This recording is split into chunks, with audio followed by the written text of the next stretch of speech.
All right, welcome everyone. We're Semblance of Sanity. I'm Caleb. I'm Jacob. And we're here for Koimonogatari, Episode 6. We are either getting a Requiem for Kaiki, or Kaiki is about to pull off the biggest pro gamer move we've all ever seen. Maybe both. I think it could definitely be both. However, I hope it's not both. I think he's gonna do it. I think he's gonna make it. Yep. I think that the greatest the greatest cons, if you will, start with the truth. Right. And in some ways, it might not even be a con. Yep. You know what? Yep. That's right. It's something where he has a perspective on Sengoku that I think he would. I think he is not the kind of person to ignore the stuff that he's learned about her. I think he would utilize that and actually have that be something that would put the ball proverbially in her court, basically. And it very much is right now. Yeah. Yep. No, because she found out. Yeah. And how? I don't know if that's important. Whether she could just tell, or whether there was something that happened that caused that. Yeah. I don't know. But so, y'all, without further ado, let's get into this. All right, everyone, we're going to be starting the episode in 5, 4, 3, 2, 1, now. Oh, this doesn't sound good. I mean, it sounds beautiful, but it sounds like... And yet... Oh, boy. Dang. Oh.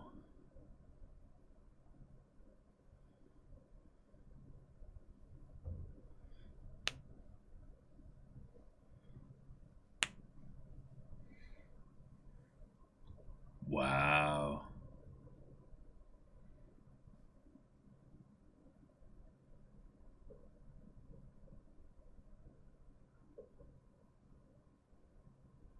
Oh.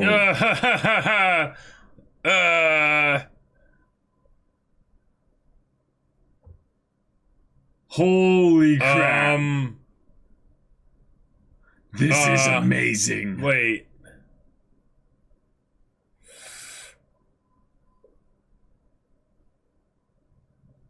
This is taking tentacle powers to a whole new level, Jacob. Yep.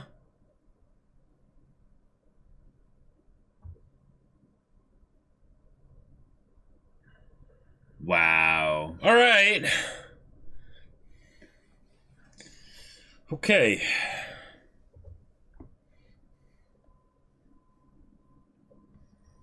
All right, I'm ready for it. He's not dead yet. He's not dead. That's what I'm holding on to.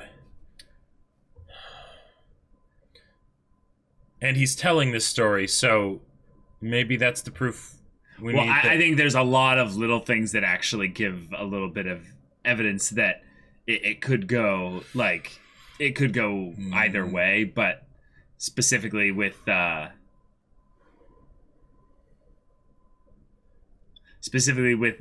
future where he lives through this, I think it's very possible.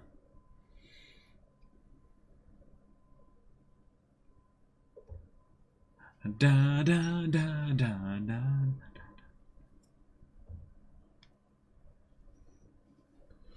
Okay.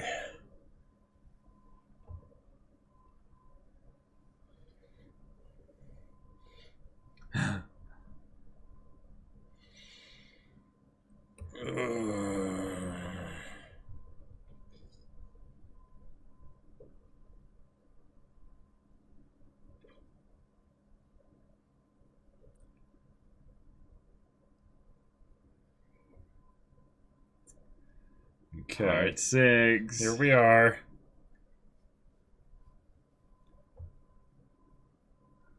Whoa ho ho.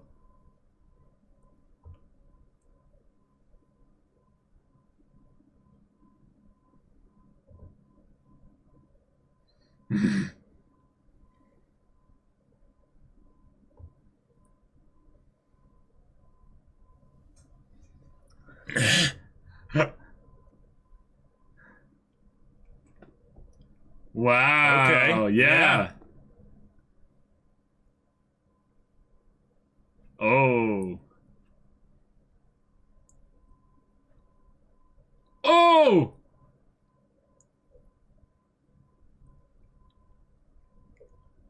Whoa.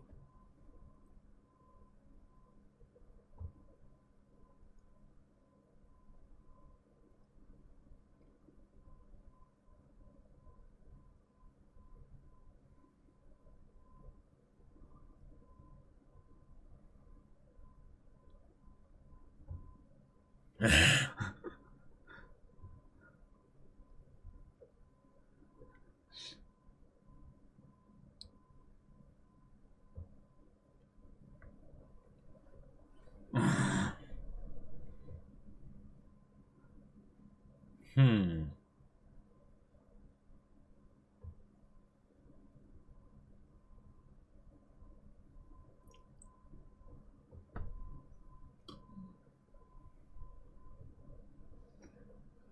Okay.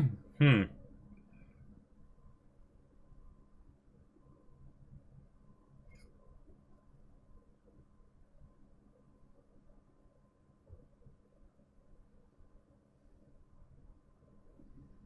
Mmm.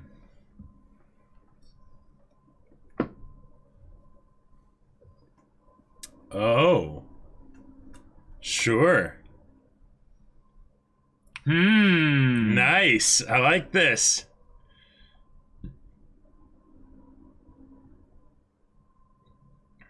Oh. Oh.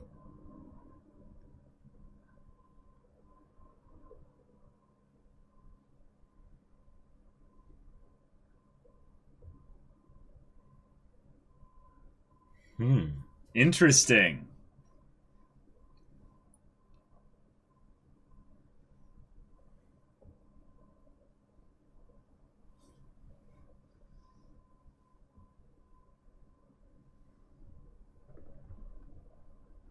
That's awesome.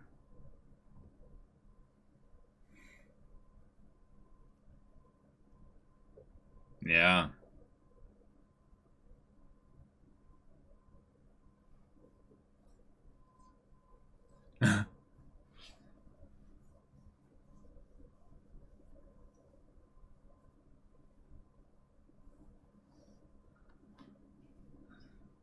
Hmm.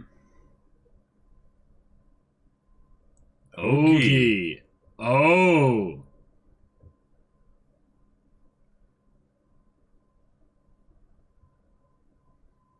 Mm-hmm. Oh.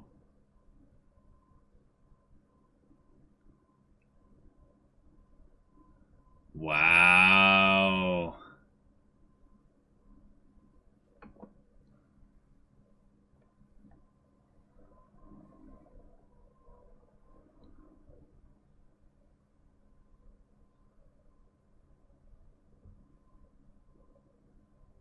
Crap.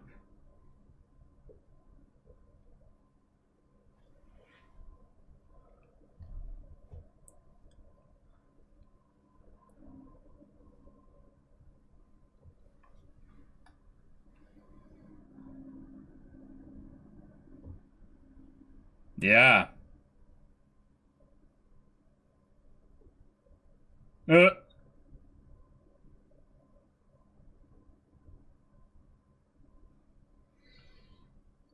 Uh. Uh.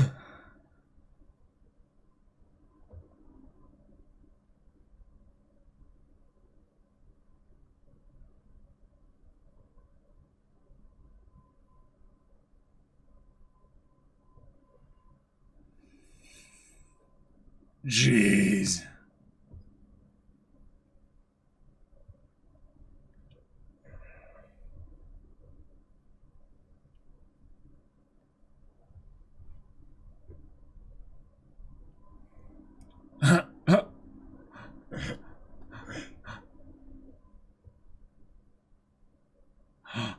Oh, oh, what they found in the closet. Yeah. In the closet. Oh. Oh. Oh. Oh, wow. Oh, dang. Her Wish. Yeah.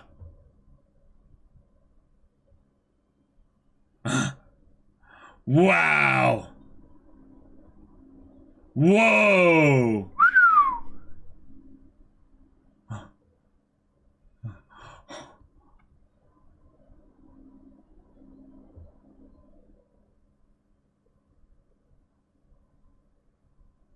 With a 10 yen coin. Kaiki! Kaiki! You legend! You did it!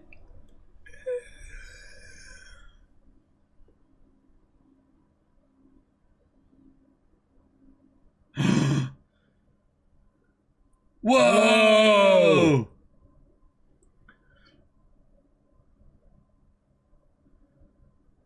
Ha!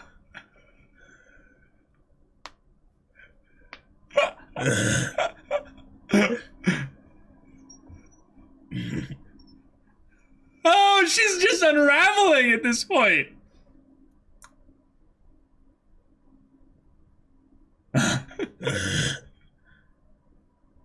He's just telling her how to do it better. This is going to be amazing.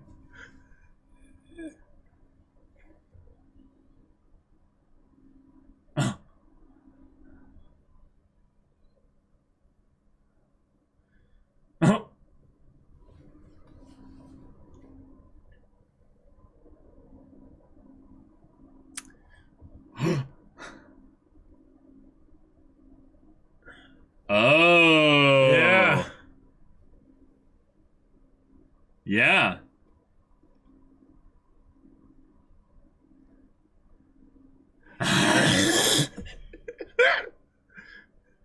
Oh.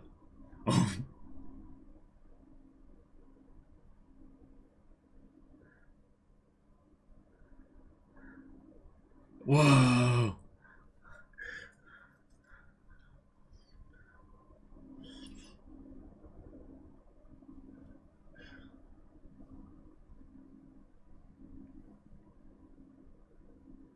Wow. Oh. Mm. Yeah. Wow. Yeah. Way to bring that back, Kaiki. That's awesome. Mm-hmm. Oh.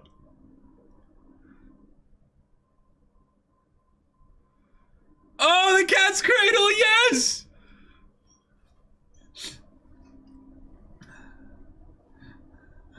Yeah. Mm-hmm.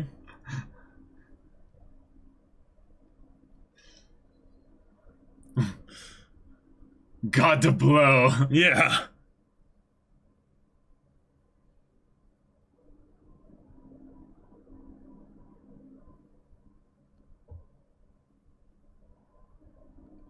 You could do it.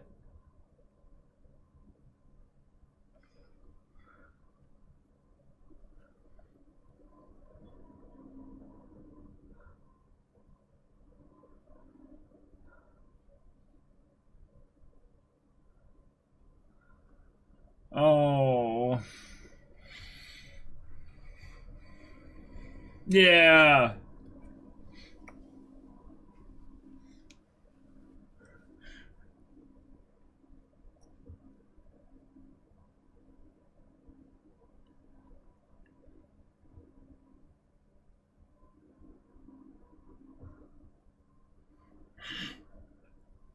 Maybe.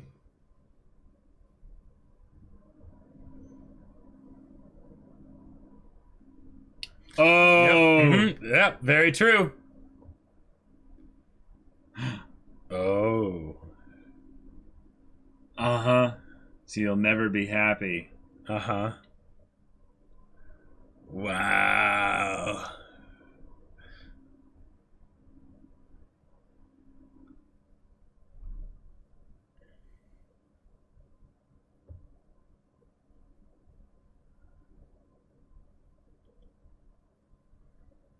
Oh. Uh-huh.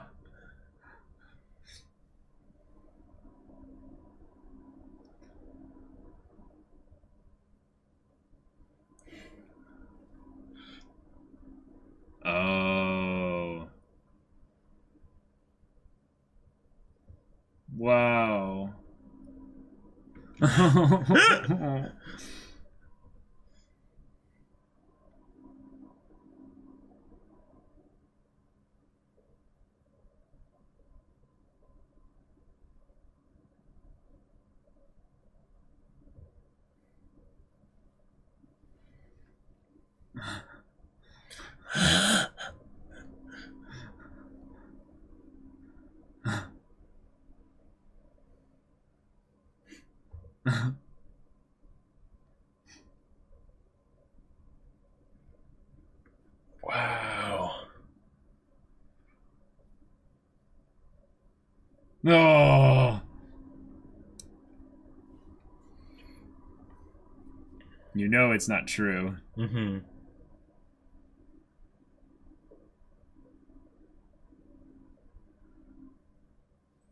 Wow, the voice acting from Kaiki is so good. So good.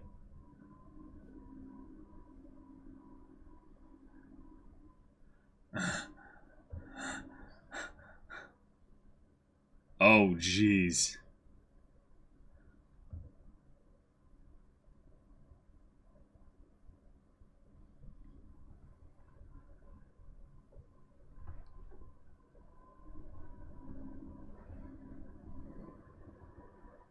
Right? Yeah! There it is, y'all.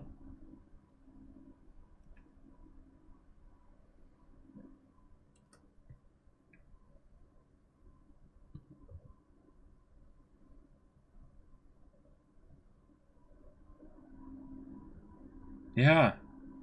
Yeah.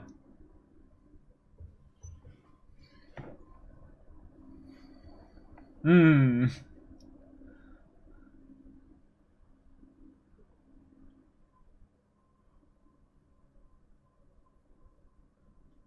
Wow. Oh. Wow. Dang.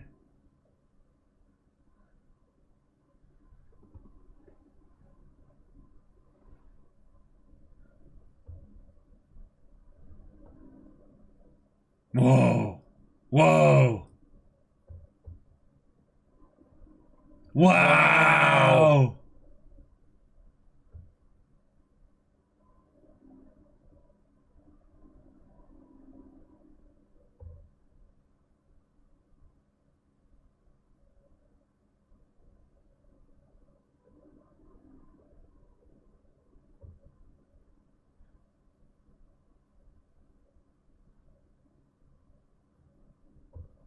Haha.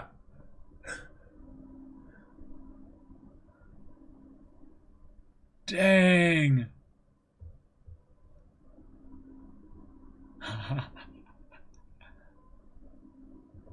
Wow. He did it. Oh, Kaiki, the legend.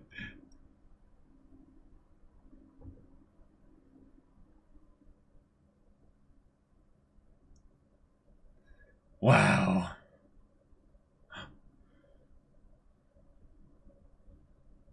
Whoa.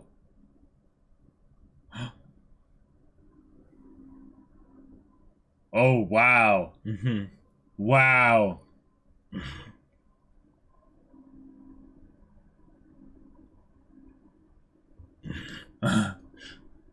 Wow.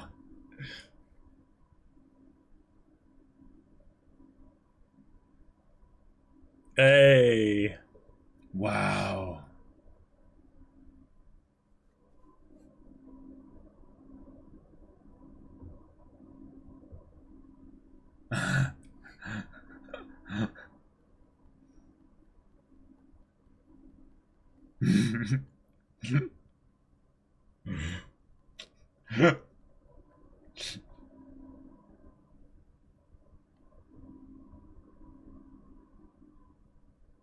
Wow.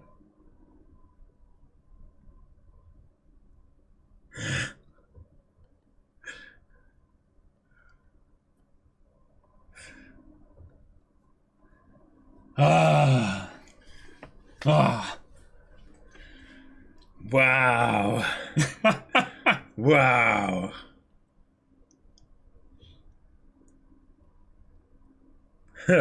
Mm-hmm.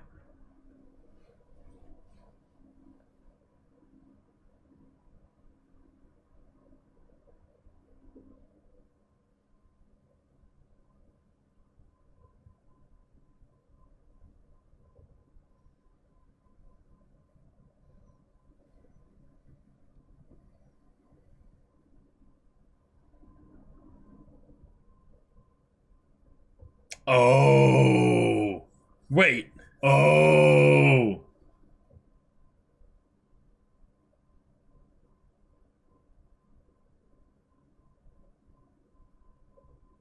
Yeah. Araragi.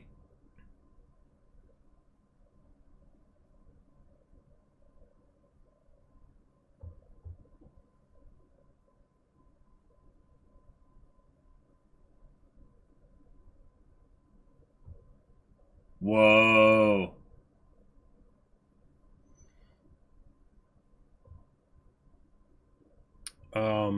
Yeah. Yeah. I think Kaiki. I've got a plane to catch. Oh. Yeah.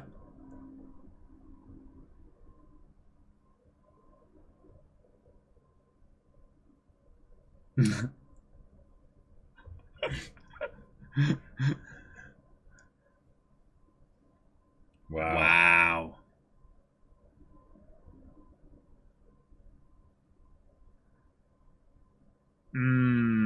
Yeah. No, you don't. But you don't have to. Yeah.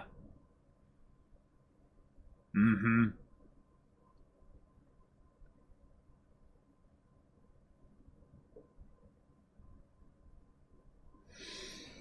Wow.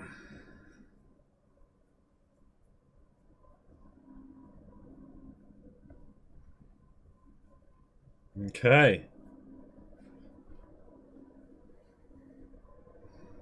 Wow. Wow. Yeah.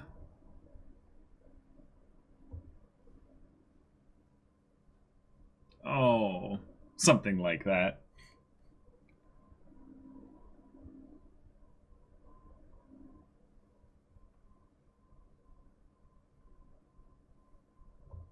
Mmm. Yeah. Cool.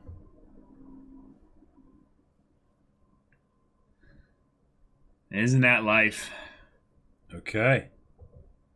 Oh, you will? Interesting. Ah! Wow. Oh, Kaiki!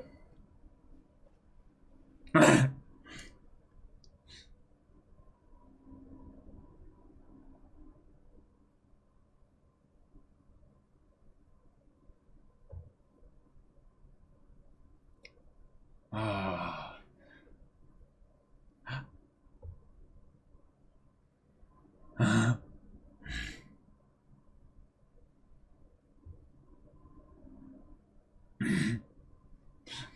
Wow.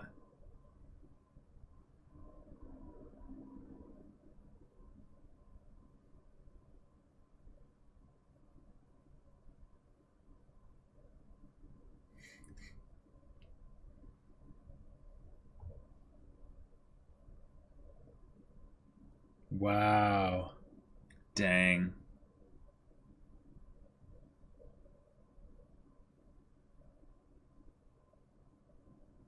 Dang.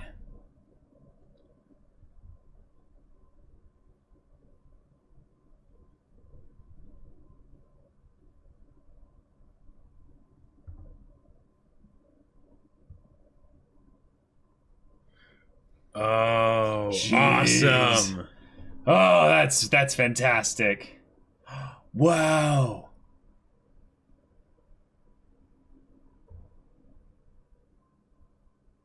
He broke the SIM card. Uh-huh. So is he going to disappear?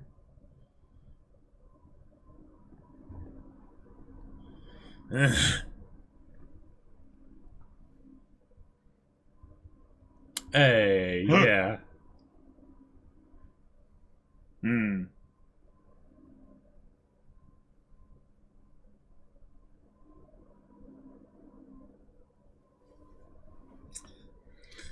That is a good question. Yeah, yeah, and both Oshinos. Oshino.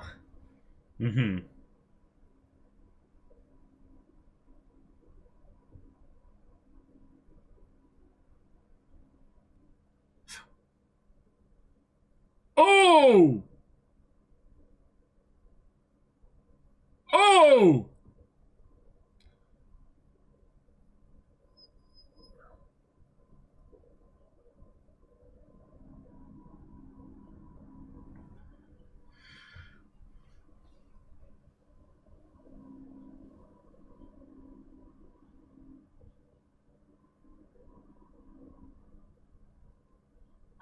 Yeah! The effect that split off from Bake. Yeah.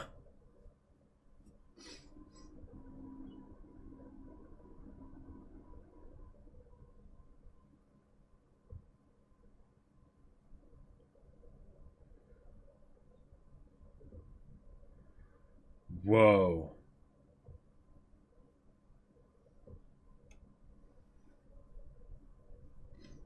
Ogi? Yeah. Mm-hmm. Yeah. Yeah. Crap. Oh, man. Is he actually gonna die here?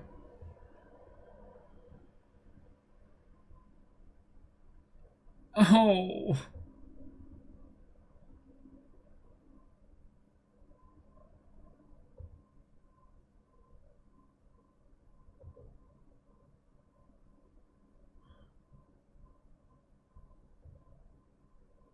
Holy crap! Jesus.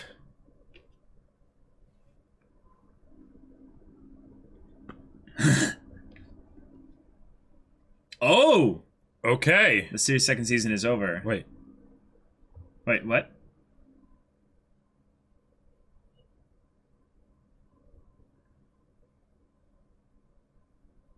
Kanbaru. Yeah.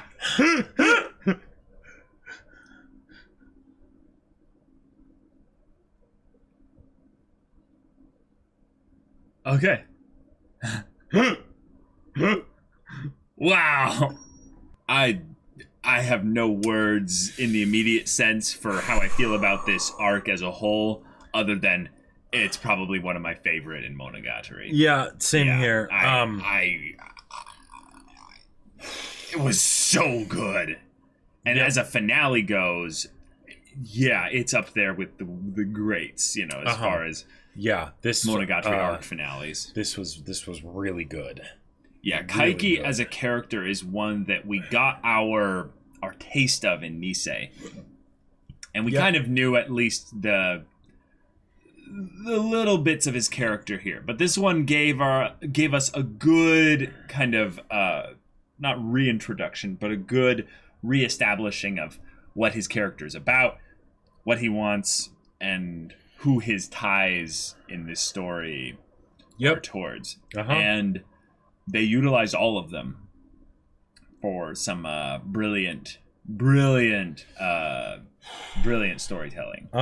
And yet, taking the arc, you know, out of the picture and just this episode, this really felt like the best way for it to go. Yeah. That Gain and in some ways Ogi, Oshino Ogi, kind of double played him. Like, even if their goals weren't aligned here, it was that in some ways Gain was trying to warn Kaiki about this ending. That this has nothing to do with me being against you, Kaiki. Is that there's something else that's out there that I'm, like, maybe even working against. And because of the way things have been moving here, if you keep doing things like this, they tried to use the you might fail thing and have Sengoku be the threat. And he's like, no, there's no way I'm gonna fail. There were so many twists and turns this episode. Yeah. And yet it took us in the directions that we knew it had to go, or we figured it was going to go, because like for instance, Kaiki won against Nadeko. He won. He absolutely won. Coming off of that he didn't, but then he does, but then is he going to die? Yes, but not from her. Yeah. And then the whole thing of Araragi showing up, that was fantastic. Yes, because there is that conflict that does need to be resolved, that Araragi wants to help her and he can't. Yeah, and I think that was good from closing off that narrative. Yep. I have a very very interesting now set of takes, I would say, with regards to Ogi now. Yeah. Because I think that Araragi showed up in some ways because of either Gain or Ogi, actually, in this case. Sure. But probably. But what's going on here that's crazy is Kaiki channeled the essence of Monogatari in this in this finale. Yep. In order for Sengoku to be free, in order for her to not have happiness, but for her to move on and to have a life, she needs to reject her her godlike status. She needs to save herself. She needs to save herself. She needs to become human again. Yep. And she sees nothing really valuable in that. It's tied back to a lot of things probably that she sees herself now as above, like pain and all these embarrassments, these regrets, all these things that she then can,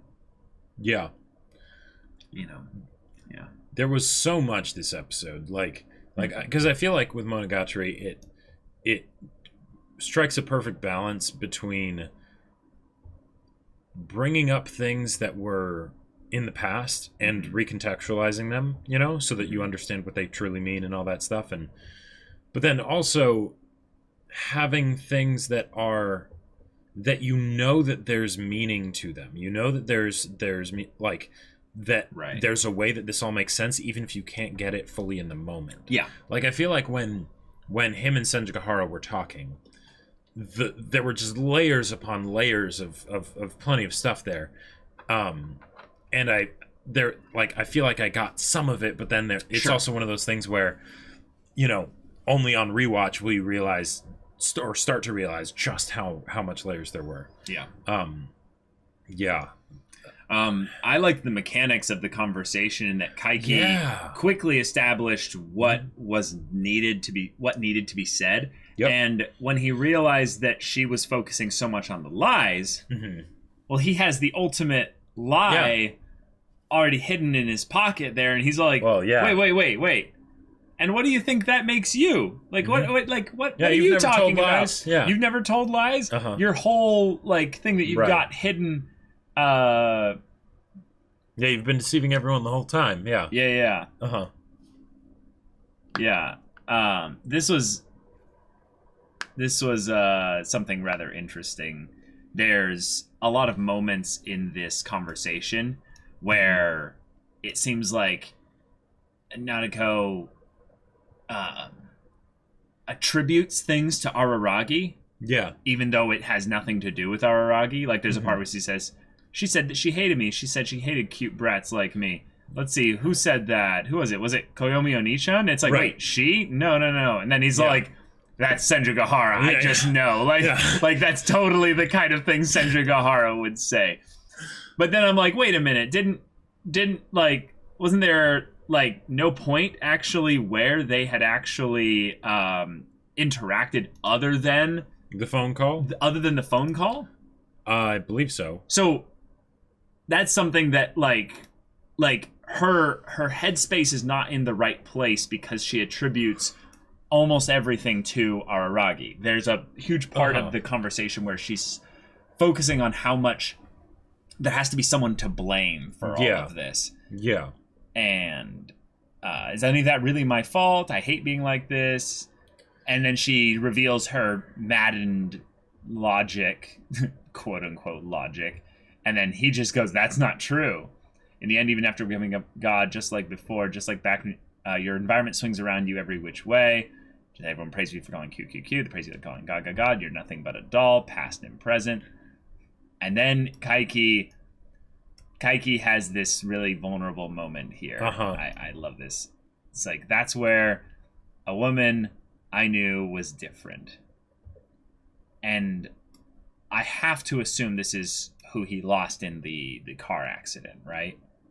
Right. That's what I thought. I don't think this is Senjugahara. Right. Well, and that's why I'm really excited to rewatch this episode and things like that because at the beginning I thought that he was talking about the person that died in the car accident, right? Really? Okay. And then later there was something that made me think that it was Senjugahara. Okay. Right? And I'm not sure. Like yeah. She rejected taking it easy and being happy. I thought that staying that way would be better for her. She persistently chose a way of life that didn't rely on gods. That's what she wished for. The outcome, the result of first contact, someone's or something's fault. She denied everything that put her at ease. After all the thought I put into her, she repaid the kindness with resentment. Hey, aren't you and her totally different? And she's like, well, yeah, that is totally different. But the reality is it's someone's fault, isn't it? You know, kind of brushing aside kind of the point he's trying to make here by being like, you know, it's still, you know, someone's fault. And then this is something that just hits the nail on the head with something that I've been like, what is the deal with Ogi? And then it's in my case, it's an absolute that it's Ogi's fault. And now I'm like, wait, what? Wait a minute. Yeah. Wait a minute. And then Kaiki does the thing for the audience, which is, wait, I don't understand that. How did she know the location of the essence of God that Gain Senpai loaned, or rather entrusted with Araragi? I was literally like on the nose of, on the trail of this whole thing here in a previous discussion. And then, can it be that there was someone who encouraged her to look somewhere? Someone who set up Sengoku Nadeko up to become a god? And,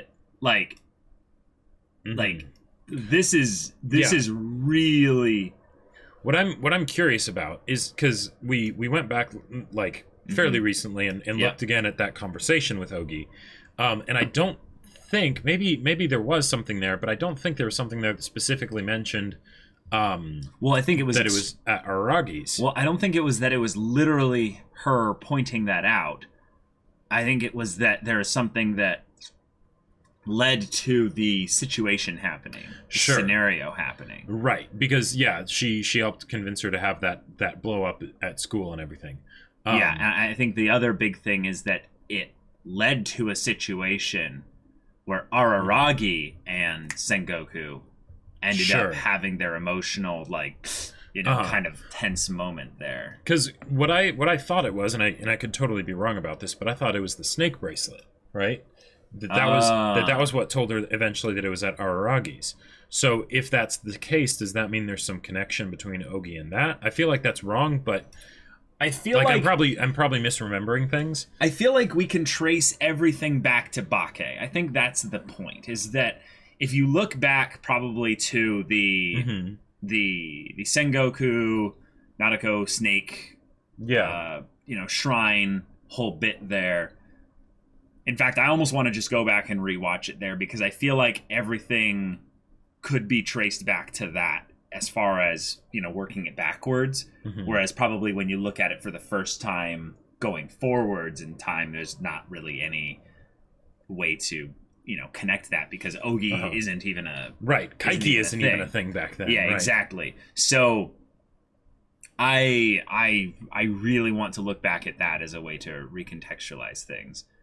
Now, I like that Kaiki is the one thinking about this because this is essentially something that helps the audience go, you need to be paying attention to this. Right, because we have information that Kaiki doesn't, so it helps us try and figure it out while making sense why Kaiki wouldn't be able to just figure it out himself because he's very smart. However, I do think that by the end of this episode, there's a point where Kaiki says something a little bit odd. And I think Kaiki, almost figured everything out. I almost believe he figured everything out. So there's this aspect of her kind of ignoring, Nadeko ignoring everything that's being said. But this is another thing about Koyomi Ni-chan. It's not nice to try to deceive me. Again, she's attributing Kaiki's intent here as he's doing it on behalf of set Araragi. This up. Yeah. It's like Araragi really has nothing to do with my actions. And then this almost feels like a fourth wall break here. The idea that she says, "Oh, this calls for a penalty," as if it's wrong. Actually, it does. But the idea that like this is how delusional she is. Right, she thinks it does, yeah. Right. But I actually want to bring up that if there's a possibility that it all connects back to Bake, in some ways it does actually tie into Araragi, because it was Araragi's mistake that led to the shrine ritual back in Bake not finishing properly. And that was why part of was that Araragi's mistake? It was Araragi's mistake. And there was a part that split off from the shrine, and it went off to go someone else. And that is the thing that came back to go get Kaiki at the end of this episode. That's literally a plot thing that's been left open for like the whole time. And that's the thing that comes back through the junior high kid to hit Kaiki. Gotcha. Okay, so she vows vengeance basically on Tsukihige, Karen. Yeah, basically all the named characters in the show. Well, the ones that Araragi cares about. Right. And then Kaiki goes in for the kill. I love this reveal. Oh, God, this reveal was so cool. Yeah, like, with the manga. Like, what did you think it was going to be? Because I did not think it was going to be this. I thought it was going to be some kind of new information. Because otherwise, like, like how could it be anything else? Because it had to be something that was so fundamentally like a big deal, you know, like. Right. Now, I didn't expect it to be something like wanting to be a manga artist, but oh man. Well, we knew it had to be a physical object. Right. Yes. It had to be something that she cared about more than her family. Yep. In some ways than her relationships. And that's maybe kind of the clue that it had to be something positive. Like it wasn't something negative. Because I think when you gave your theory, you were saying that it was like childhood photos or something. Yeah, something that would give some insight into her personality and such, specifically with her relation to Araragi, because I figured that's what it would be connected to, or at least her own psyche, you know, like how she became the person she was today, as opposed to something that's so future focused as what did she want to be when she grew up. It's just so cool that it was something based around a dream. Oh man, wait a minute. It's a wish. Wait. In a lot of ways as well. I think there was a way that we could have not really seen this coming. Oh, that it's specifically a manga artist, but things to show that this isn't just an arbitrary decision. Oh. That it was accounted for beforehand. In Bake, when Sengoku gets her arc, and she thinks that she is basically under a curse. Not only does she do something about it, but she also goes to research it. That, at the very least, shows that she's familiar with books and doesn't have a problem going into the library and looking stuff up and things like that. Because most of the time, if someone were to be told that they had a curse or something like that, or they had a feeling that they had a curse or something, like they would ask another person about it rather than going and doing their own research. Yeah, or something like that. Like the fact that she actually came up with a plan. Right, all on her own. That does say something about how she goes about doing things. One, that she would have a secret like this, right? Because she likes to do things on her own. Okay, but two, that she's at least fairly familiar with books, or or something like that. Yeah. I just love the visual of what's going on there. Oh yeah. And then says, "Then do you want to become a manga artist?" And then suddenly everything stops. And she freaks out, panics, runs up to him, slipping over her own snakes. Yeah. Starts like just half-heartedly hitting him, even though she's still a god and could smite him with just her death unholy instantly. power. Yeah. And it's so perfect because there's something about her, about the lie that she put on herself, maybe the impressions of all the other people saying you're cute, you're so wonderful and cute. She then has this part of her that she doesn't see as cute or as whatever that is. The thing that could in some ways probably set her completely free from all their expectations and impressions put on her, making her become something that she's not. She hides that because in some ways all the words of those people were the curse that kept her from being able to express the parts of her that she didn't see as cute. And then she just turns animalistic and then just says, you took a pig. I love the way she repeats things. to just showcase how broken she is. And then I love how he's like, yep, with a 10 yen coin, I twisted open the lock, as if it was easy. Right. It was easy. And then it's just as money really is a valuable thing. I love how he turns this into an encouragement as well. Yeah. Like, he goes, and it's almost comedic the way he's going into this, but it's extremely wholesome. Like, imagine if, like, you had your writing, Jake. Yeah. Like, and this kind of, like, you could probably identify with this so well. Because it's something where he's both pointing out all the flaws that he sees in it, right? Right?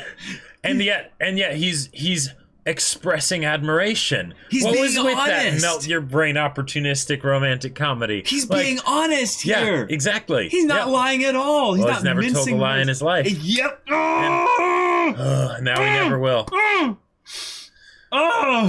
But yeah, it was great. Like, yeah, the character references were a bit overwhelming. The character reference guide was pretty thick. Yeah. Tried to cram in too many settings. Yep.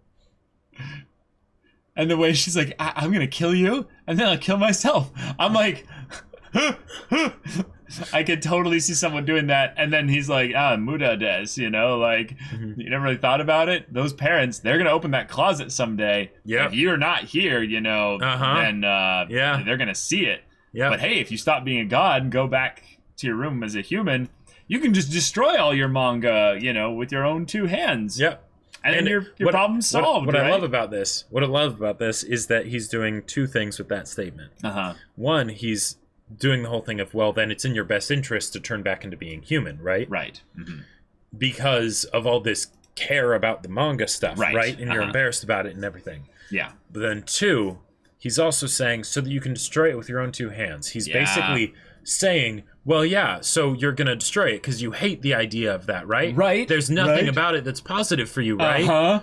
You know, which is just fantastic because especially, and it's also using like, okay, for any of y'all that are familiar with therapists, one of the things that they'll often do is they'll poke at you with statements because there's something about human nature that whenever someone makes a statement about us, we want to reject it. We want to contradict it. We want to say, no, I know me better than you know me, right? Yeah. It's one of the reasons that, like, that when, say, people are trying to be helpful and give you advice and say you should do this, you almost never do it, right? Yeah. You might do it. You might acknowledge that that's what you should do or whatever, sure. Right? But you don't. But you're not going to do it. You're not going to do it. Yeah. But here, by saying, oh yeah, then you can go back and destroy it with your own 2 hands, right?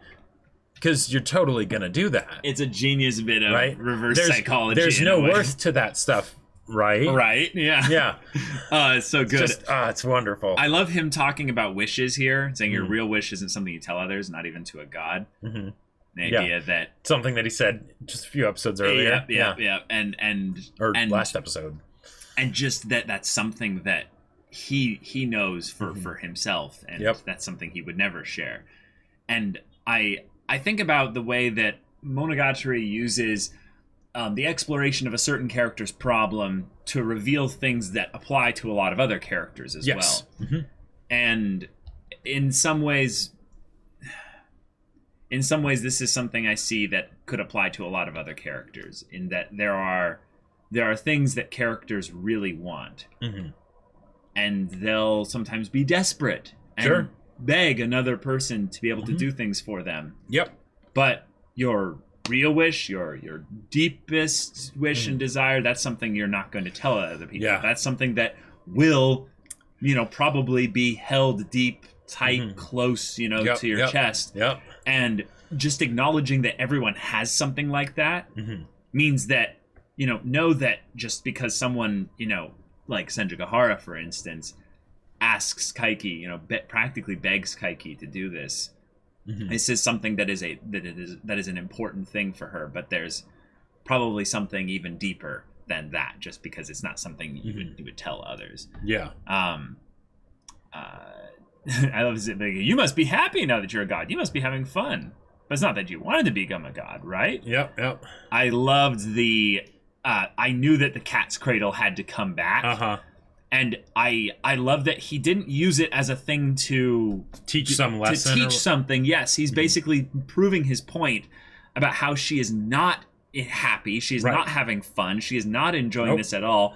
Because you spent 6 months engrossing yourself in Cat's Cradle, which is about as just, boring, and it just shows how little you have to do, how lonely you are, how little this life brings you joy.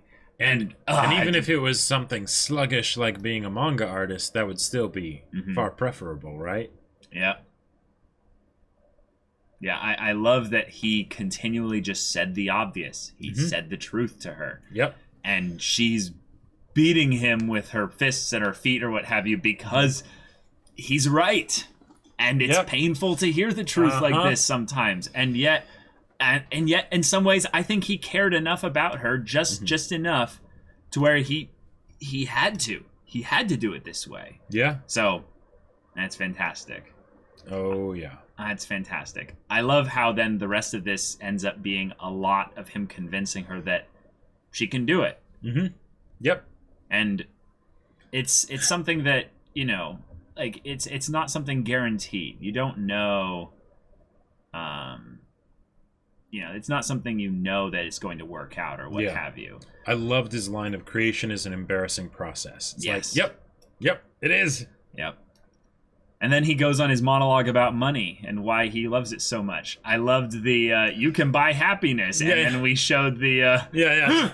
Happiness new product, 298 yen. But love is sold out. Love for and dreams are sold out. Yeah, exactly. Yeah. That was a cool little callback there. But I love him saying, I hate irreplaceable things. Yeah. Because that hurts. That hurts. Irreplaceable things are where the pain is, That's where the... Right. I also like that he acknowledges that it's something that pisses him off, meaning that it's not something that he doesn't acknowledge its existence or what have you. He's like, no, this angers me. I hate that there are things like this that exist. And maybe it's because he lost that friend all those years ago. Who was irreplaceable, yeah. Yep. Yeah. And then why does Araragi get this special ticket? Why Oh man, some idiot out there is volunteering to do something as sluggish as dating Araragi for you so you can put an end to something that sluggish and do some other sluggish thing. Yep. That was that was great. Actually, what's interesting? They did show the library here just as a flash, so maybe they are trying to bring it back. Hey, you remember this place? You remember this place in Bake? And they show little cute things, I guess, here. I wouldn't be surprised if in Bake they showed other sections that... Wait, sure. Was part of her research that she tried to do, like, reading manga on occult stuff? No. Maybe? I don't remember. But I feel like there could have been something very subtly mentioned there that's like, that even if it was just like she walked past the manga section, or something like that. Maybe. We'll see. I love this. For you, was everything in this world outside of Araragi so worthless that you didn't care at all? Your parents, was everything other than Araragi all trash? And she starts to be like, well, they weren't. No. She's starting to reject it, and it's like, it's working. When there are moments where someone's fighting and being defensive about a specific thing, it's really difficult to be in this situation where Kaiki, for one, he doesn't have a strong connection with Nadeko. He doesn't have this great relationship with her or anything like that. He spent a lot of time with her recently. Yes. But and as it he meant learned, something. She also very much kept him at arm's length the entire time. A soul of shadows. She never really connected with him or trusted him. Yep. And that's how messed up she is. Like, not how screwed up, like, as if she's, actually, like, evil or something like that. But that's how broken she is. She wouldn't ever let someone in that close. It didn't matter who they were. Even in some ways, Araragi. So the fact that she's not even really, but believes she gives Araragi this special treatment is in some ways her example of blaming Araragi for everything. It boils down to that. then why is Araragi the one that gets special treatment? What was this? Where is this? Why is Araragi? Is he your alter ego or something? What would you know, Kaiki-san? And then just absolutely wails into him and starts to draw blood. And then she starts to reject it back, basically like, how dare you? You don't know anything about me. And he's like, I don't know anything important, because only you know about you. Yeah. I love how this is like the ultimate evolution of Hanakawa's line. You know, I only know what I know. But the idea is that only you truly know about you. It's that foundational bit of why only you can save you. Well, right, yeah, and hence then the question of, so what are you going to do? Right. Yeah. So awesome. Yep. I love also can humans just swap around like that? Yeah, I'm like, you can because you're human. Yeah. And the fact that she's like, because even though she's a god, right? Yeah. She's still a kid, right? Yeah. So asking that question is so good. Because like, yes, that's the whole point of being young, right? Is you try things and you figure out what works and what doesn't. And if something doesn't work, you stop doing it, right? But it's also the scary thing, because she didn't think that was something she could do, right? Yep. And this whole issue that she's having is largely because of a sunk cost fallacy, right? Of, this is what I've chosen, so this is who I am. This is, et cetera, et cetera. I mean, she even went the more victim route, which was like, this is what other people turned me into. Right. Like, I didn't even choose this. She was going like, I was made into this, and that already removes her off the island of being able to basically make that switch there. Right. Yeah, there's nothing is irreplaceable. There's nothing that can't be substituted. And I love this little bit as he basically compliments Senjugahara on her approach to life. She always looks like she's never fallen in love with someone before. Right, which is just like, oh, that's a great way, because one of the things that they had brought up is like the whole idea that, okay, she had fallen in love with Kaiki, she hadn't, what's the deal here?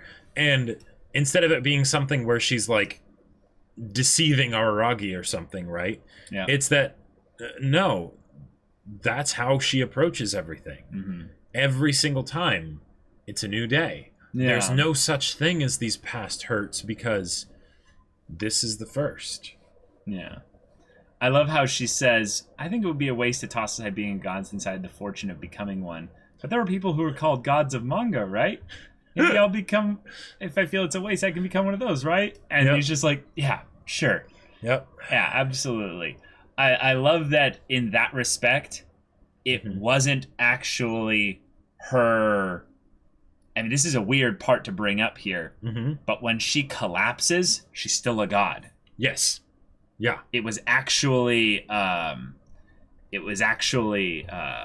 removing of the talisman that takes her out of being a god. And I love that it's something that he could just grab in her mouth and just pull out. He succeeds, and then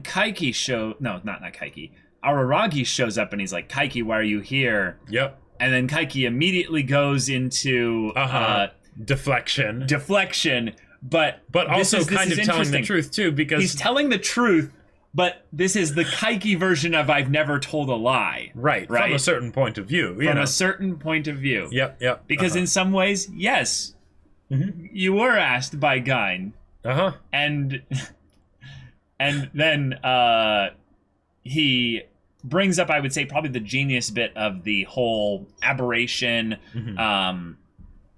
aspect in Monogatari. There are all these times where it's like, oh, wait, like, they're having to deal with, Hitagi crab, and stuff like that. There's these issues and such. But really, Kaiki is the one that kind of pulls the lid off on all of those and goes, yeah, it's actually not necessarily that. That's just a fake to basically point at the truth of the matter and that they needed help. They have an internal problem, and it maybe represents itself very well, in the context of it being this spiritual thing or what have you. Because obviously people are spiritual beings. We have souls. I mean, not scientifically quantifiable, but it's it's something that's important. And then basically convinces Araragi of why he did all this, and brings it back to Karen how this time it was a slug. And of course, we now have looked behind the curtain for Kaiki, so we know what actually happened here. Yeah. But he tells Araragi, as always, it's a fabricated fake apparition. Yep. But I just... And I love how he's like, I told her the obvious. Anything that an adult would tell a kid, It's not everything. Yeah. But this part, we actually see Kaiki somewhat angry here. This is something that I wanted to bring up where I think he started to clue into something here. Is that Araragi is like, what are you doing? And he, yells at him. I'm sure he's kind of wanted to tell off Araragi just a little bit, with regards to the whole situation and things. But he says, shut up and stay back. He takes out... He does know your place, there's nothing you can do for Sengoku. He takes out the talisman. She goes back to being a human. And he's like, is this the thing? Is this what Guinan entrusted you with? And he's like, yeah, it is. Here. And he gives it to him. And then he says, don't make a mistake next time you choose to use this on someone. You realize, he didn't choose to use this on Nadeko. So what's he talking about here? I have no idea. I think I have a clue. Okay. I think I have a clue. He says, I won't use it. I'll never use something like this. It's the idea that Kaiki, in some ways, is like, I don't think you're really paying attention, bro. I already because said... of what he said when she found the thing? Well, yeah. This is something that's rather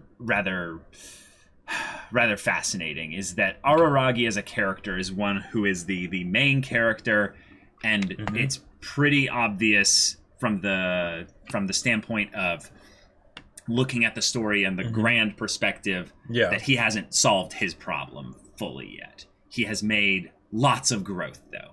He's still got work to do. He's developed so much, but he has lots of work to do. And I think in a lot of ways, with how this is building up, we are getting little teases, like with this here, that his story, his actual problem is still yet to be solved here. Okay. Because he's still a little bit blind, just a little bit, to what his own actions are doing.